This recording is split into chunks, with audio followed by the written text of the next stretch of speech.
Hello everyone and welcome to another video with me, Umber Rays, trying to record this video again because I am really bad when I take naps and I'm still man, I just feel so groggy after I take a nap. Naps are evil. Alright, that being said, let's talk about both the JP side and global side, and this time I'm going to nail this video. You'll know because you'll be watching it later. Alright, so JP side, let's get into it. First of all, some news to do with characters. It is Character Week on the JP side, and the live stream that happened over the weekend, mostly just a kind of tournament thing. If you're interested, definitely go check that out. If people are really interested, I can probably provide the link for you, but I was busy on the weekend, so I didn't cover that stuff. Thankfully, I just get to talk about what is news this week and do it really quickly and easily. So JP side and global side, let's go. All right, Bistrol, first of all, he is going to be getting a EX level 120 on the JP side. For anybody who's really interested in this light-based elemental thief who is an MR tier, well, good news for you. In terms of my expectations, I don't know.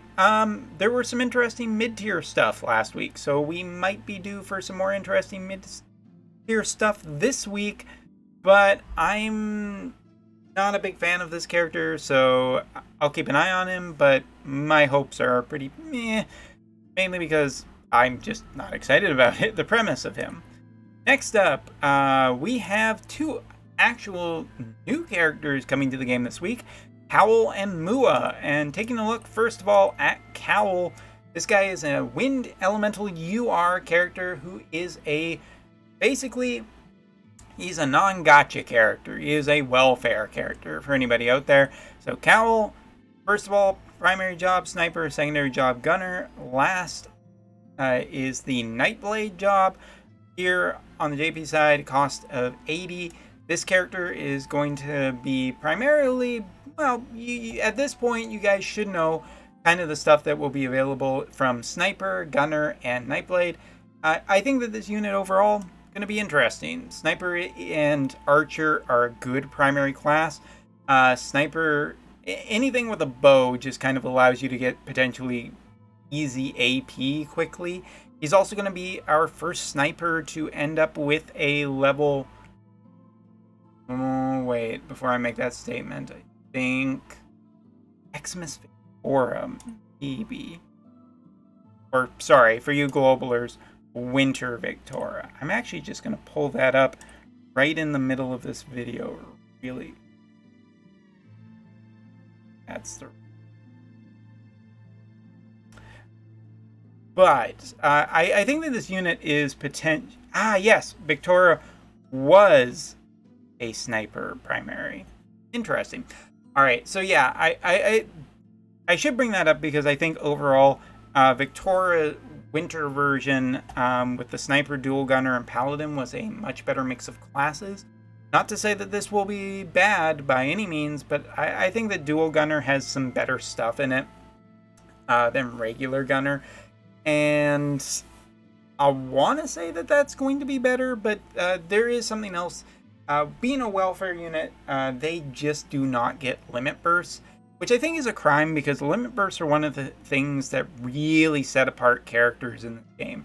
For the most part, jobs don't change at all between one character to another, really. Like, Sniper on this guy will probably be incredibly, if not the exact same, as Niv or, Victoria.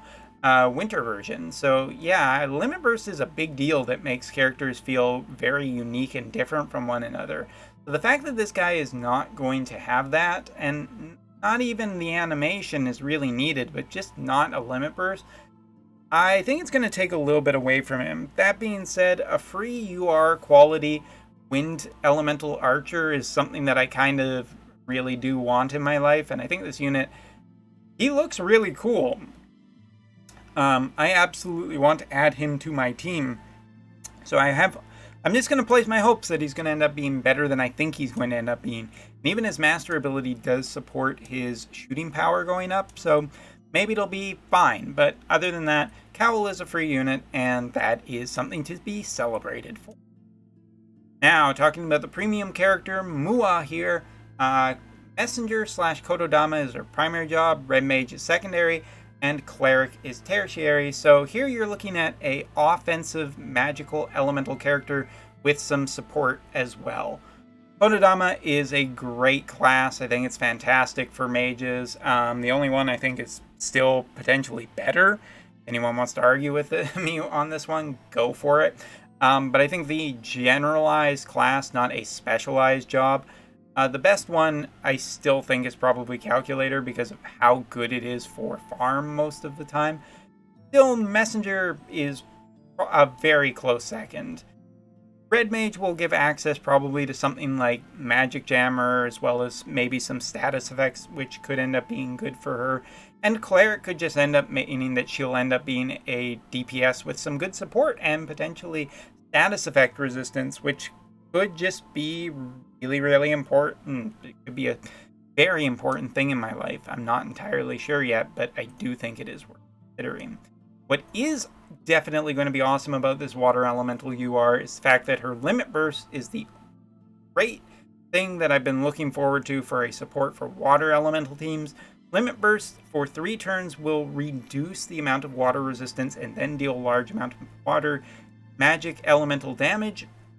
And it is a massive AoE. It is one of the bigger AoEs in the game, and that's just going to be really good. It is meteor themed too, which is cool. I like this girl a lot. Except for that design.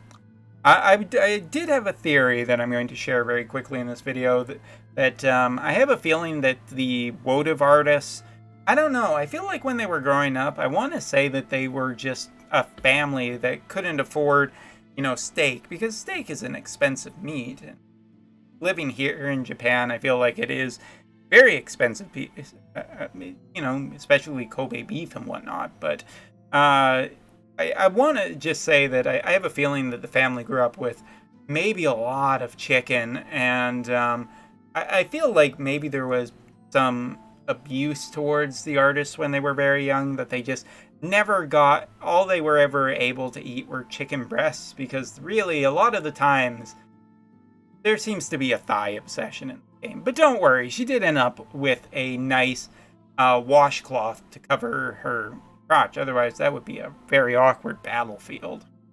Alright, there's my sarcastic dry humor for this video. Alright, but taking a look at her second ability is the fact that she can give herself a magic damage reduction for 3 times on herself to protect her while she is dishing out magic damage. So a magic damage dealer that seems to be specifically against other mages. Interesting. Other than that, her master ability does support her being able to pierce through magic resistance and giving herself a little more magic resistance. So this is a mage character that is good against other mages. I am interested in her. I personally probably won't try too much for her besides like literally one multi, because I'm tapped out on Duan, but I think this character is good. I just think that currently on the JP side, if you are a free-to-player, you probably want to be saving all of your lapis for the half-year anniversary, which is about 2 months away and probably is going to have a really big collaboration. Because God knows on the JP side right now, excuse me, for content, I feel like they're building up for a big collaboration at the half anniversary. Or maybe right before it. More double cost units. Alright, and other than that, getting into what will be happening, Cowl pickup event will be a timed event by the looks of it. So I'm not expecting this to be the most difficult piece of content in the entire game, but I'll get back to you more on that later. Platinum Bow will also be coming back, being able to be farmed. And speaking of other stuff that is coming back to be farmed again, Platinum Mace as well as Coral Sword will also be coming back in case you need to finish those weapons off. And Challenge Content 4 will be also making its way to the JP side, hopefully with some nice bonuses for everyone who can complete it. And Arena will be getting a new map. Alright, now let's talk about Global really quickly. So taking a look at Global, we have 2 new vision cards coming to you guys very, very quickly. First of all, the Clairvoyant Astrologer and the Swordsman Refinement. First of all, Swordsman Refinement is a lower class vision card that you will be able, or at least on the JP side, it was able to be gotten through the metal shop, the Mog metal shop. And I think you could basically get everything out of there. I don't think it was a gotcha item on the Japanese side, so it's a pretty easy one to get. If you are interested in Seymour and you are building Seymour, I would build this card because it directly supports him or potentially O. And it does give some nice bonuses to both of those characters. And something to note about you globalers who are kind of on the fence about this card. If you like Seymour, Seymour does get his EX and 120 version on pretty quickly. So if you're a fan of the character, good news. You can probably have a good use for this card relatively quickly. Slash attack up for party ability, bestowed effect, magic attack resistance up. And in terms of limited activation for O and Seymour, attack up, defense piercing rate up. Good vision card for both of those characters. Other than that, don't think it's really that important. Alright, and taking a look at the Clairvoyant Astrologer, which is actually another vision card I have. This is really if you're just on the let's make a spear team. I don't think that this vision card has really any practicality outside of that. I mean, it does support the water element for being totally maxed out, in case you're interested in that. Basically, it can be as well a pretty good card for Glassy, Kane. I mean, overall, the party ability is attack up and acquired AP up, 2 things that are really good for spear units, while the limited bestowed effects, for spear equipable main jobs is unit attack resistance and the vision ability armor piercer, which it lowers defensive targets in range in a cone-based AoE for 3 turns and then deals damage small. It's an absolutely solid get for anyone who is interested in spears, but other than that, this vision card has a very specific group of characters that it is going to be useful for, and 9S is probably the thing I should mention the most in this video. If you are interested in 9S, I think this vision card is a really good thing to get and probably max out. Also, if you're just interested in Kane, because I think that this is a solid vision card for all of that, or Glassy, or any of those characters. This is a good vision card. The artwork is beautiful, the effect is really nice, vision ability is really good, it all works very well. The only thing I will say, recently on the JP side, in terms of like higher level Guild War, or at least where my guild is, as well as a lot of Arena, I feel like there's a lot more swords, guns, and not only that, the other one, mages, of course, because Yuna is everywhere still, mostly. I feel like those are really where we are seeing a lot of the that, and not so much spears right now on the JP side, but that has been my experience thus far. So, unless you are really going to be in on, if you know that there are spear characters you want in the future, I think that this is an easy pass, because this vision card will probably end up in your anniversary summon. Sure, you'll get some free anniversary summons. Just go for that. All right. Next up thing to talk about is the Brave Exvius Universe, Episode 2. Alright, so of course you guys are getting your first anniversary countdown, Part 4. Man, feels like it's been going on forever. You're almost there, guys. Hang on. Besides comeback login bonuses, the Routes of Devouring will be coming back for its second episode. A frightful mutation. Interesting to also hear from some of the people in the community their opinions about what they thought about this. That it was kind of short and whatnot, but it's going to be episodic. I think that's totally fine because it just allows people to you know, little bits of content every little bit. And you guys are still working towards those total number of clears, right? So that's pretty cool. I really want this to come to the JP side because it represents a lot of the stuff that I want in future collaboration events. You know, conversations between characters, a little more thought into these kind of events, community-based stuff, not just always PvP. Yes, more of this, but heck, take all that money you're getting off of your players and reinvest it into development to get a good string of content going. Let's go. So yeah, Global looks like it's going to have a solid week. For everybody on the global side who is wondering, I say, unless you're like super into Spears, 9S potentially, or Kane/Glassy, if Spears are just your thing, go for that Vision card. Should be an easy get, as always, because the Vision cards have a guaranteed way of getting them.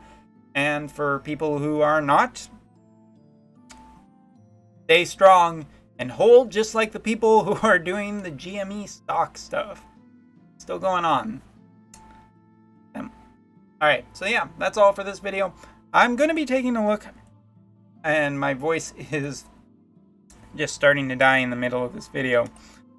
Later this week, there is something that I do want to take a look at, so a little bit of a tease at the end of this video. But on the JB side, we do have this level 115 job level 22 content, right? Finally arrived on the JP side, EX level content. Yes, it's as difficult as you probably think it. I'll make a video about that a later date, but for now, let me know if you're interested in any of the stuff we talked about in this video, and I'll see you all next. Take care.